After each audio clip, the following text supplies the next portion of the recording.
La gamme d'iPhone a été revisitée et du coup j'ai eu envie de vous comparer l'iPhone 11, l'iPhone 12 et l'iPhone 13 pour voir lequel est le meilleur en 2021, 2022 et surtout lequel est le meilleur rapport qualité-prix histoire d'être sûr de faire le bon choix si vous avez envie de changer de téléphone.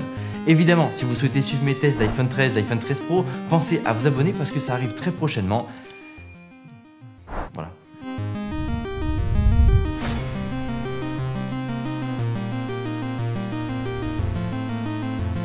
Avant d'aller plus loin, j'aimerais remercier le sponsor de cette vidéo, PassFab, qui permet de vous aider dans le cas où vous auriez oublié votre code d'iPhone ou votre code d'iCloud. Ce qui est cool, c'est qu'avec ce logiciel, vous pourrez déverrouiller des anciens modèles d'iPhone que vous auriez éventuellement mis de côté. Comme par exemple moi avec mon iPhone 6S, et concrètement, ça permet comme ça de déverrouiller le téléphone, si on a oublié le code, sans avoir à le réinitialiser. Donc comme ça, si vous avez de vieilles photos et que vous souhaitez les récupérer, vous savez comment le faire et le lien est évidemment en description. Vous avez une version d'essai gratuite et surtout, je vous conseille de mettre le lien de côté, comme ça si vous en avez besoin, vous savez qu'il est ici. Mais bon, revenons à nos iPhones. Déjà, entre l'iPhone 11, le 12 et le 13, le prix va pas mal varier. L'iPhone 11 est à 589 €, le 12 est 220 € plus cher, c'est-à-dire à 809 €. Et pour l'iPhone 13, il faudra débourser encore 100 € de plus que le 12, c'est-à-dire 909 €. Donc on va voir si on réussit à économiser un peu d'argent en comparant ces trois téléphones. En termes de performance et donc de longévité, il faut savoir qu'il n'y a pas de mauvais choix. Le 11 est assez puissant et je peux vous dire sans trop me mouiller qu'il tiendra encore facilement 4 à 5 ans et qu'il est capable de tout faire aujourd'hui sans aucun souci. Néanmoins, si on suit la suite logique, l'iPhone 12 apportera au minimum un an de plus et l'iPhone 13 apportera encore un an de plus que ces deux-là. Donc évidemment, c'est à vous de voir, mais clairement, dans l'idée, les performances de tous ces téléphones sont largement suffisantes à l'heure actuelle et elles sont suffisantes en termes de longévité. Par contre, là, on va avoir une vraie différence à mes yeux, ça va être au niveau de l'écran. On est sur un vieux écran LCD pour l'iPhone 11, alors que l'iPhone 12 et l'iPhone 13 ont bel et bien des écrans OLED, ce qui implique une meilleure qualité d'écran, des meilleurs noirs qui sont bien plus profonds et des contours d'écran qui sont beaucoup plus fins et beaucoup plus modernes. Alors entre l'iPhone 12 et l'iPhone 13, il y aura juste une petite différence avec la luminosité qui pourrait être appréciée en plein soleil, mais ça reste assez minime. Niveau design, l'iPhone 13 prend aussi une petite claque avec l'effet un peu brique rond qu'on peut avoir sur ses anciens téléphones,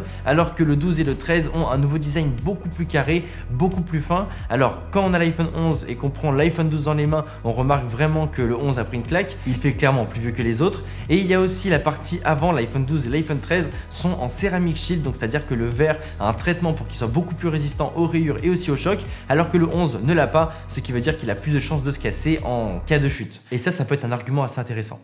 Pareil pour ce qui est de la résistance à l'eau, l'iPhone 11 est résistant à l'eau mais est résistant à seulement 2 mètres de profondeur, alors que l'iPhone 12 et l'iPhone 13 ont 6 mètres de profondeur. Donc après, je sais que tout le monde rattrape son téléphone lorsqu'il tombe dans l'eau parce que le but c'est pas de le laisser couler au fond de la rivière, mais dans l'idée, c'est vrai que c'est quelque chose de bon à prendre. En termes de photos et vidéos, c'est pareil, les trois téléphones sont vraiment proches. C'est franchement difficile de dire quel est le meilleur, même si évidemment il y a des évolutions par rapport au 13 qui est bien meilleur en basse luminosité, qui a différents modes comme le mode cinéma en vidéo ou les profils photographiques qui permettent d'avoir un style à chaque photo, mais dans l'idée, globalement, les images sont toutes belles et il faut voir la différence entre le 13 et le 11 ou le 13 et le 12, mais est-ce que la différence entre cette photo et celle-ci vaut 320 € de plus?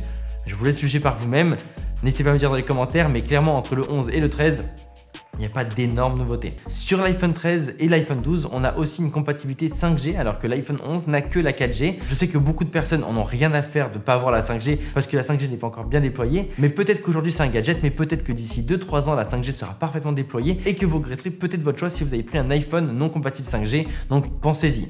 L'autonomie est évidemment un point super intéressant à prendre en compte, surtout quand on sait qu'il y a 2 heures de plus avec l'iPhone 13. Je trouve personnellement que l'autonomie du 11 et du 12 conviennent à mon utilisation, mais c'est vrai que pour les très longues journées, les 2 petites heures qu'apporte en plus le 13 ne sont pas négligeables. Et après, si vous avez une utilisation plutôt intensive, je pense que vous feriez mieux de partir sur le 13 pour avoir un maximum d'autonomie.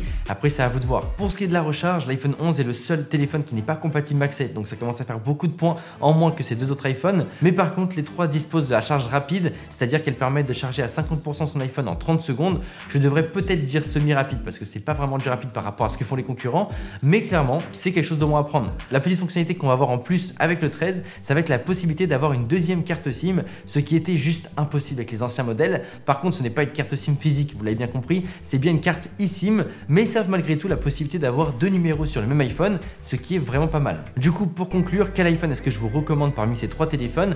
En fait, vous allez me prendre peut-être pour un de ces gros YouTubers youtubeurs qui ont aucune notion des valeurs de ce qu'ils présentent, mais je vous recommande de prendre l'iPhone 13. Déjà parce qu'on a une meilleure autonomie, ce qui va vraiment changer votre utilisation au quotidien, parce qu'on va aussi avoir une meilleure longévité et on va avoir une meilleure expérience pendant plus de temps que les autres parce qu'il est forcément beaucoup plus puissant, et surtout parce qu'il vient avec 128 Go de stockage et je peux vous garantir que je ne recommande absolument pas le 60 Go de stockage pour un iPhone, c'est juste beaucoup trop peu. Et si on regarde du coup l'iPhone 12 en 128 Go et l'iPhone 11 en 128 Go, on voit qu'on est sur 859 € et 639 €, ce qui veut dire que si vous voulez un iPhone 12 128 Go et que vous voulez le 13, il faudra débourser 50 €. Donc pour 50 €, je trouve que ça vaut vraiment le coup de prendre le 13. Et aussi pour l'iPhone 11 vs iPhone 13, on a 270 € de différence.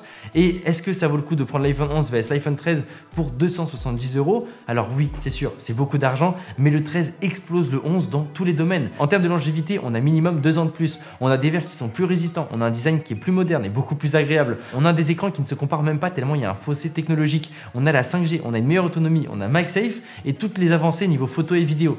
Mis bout à bout, je pense sincèrement que les 270 € sont largement rentabilisés avec ce téléphone.